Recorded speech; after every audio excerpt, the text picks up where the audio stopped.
Stojković je dobar golman, to čovjek ne može, nemam ništa protiv njega, niti, ali mislim da u ovom trenutku je Jurgančević najbolji naš golman i on brani u najbolji, jednoj ligi koja je vrlo interesantna, gde ima svakodnevno, svake nedelje jake utakmice i on iz utakmice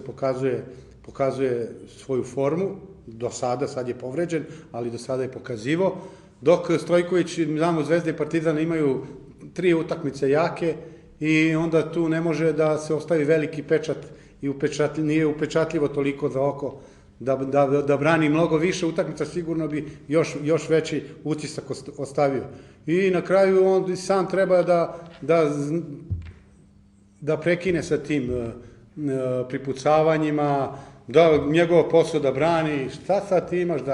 da ćeš ti dres ovako ili onako, tvoje je da braniš i da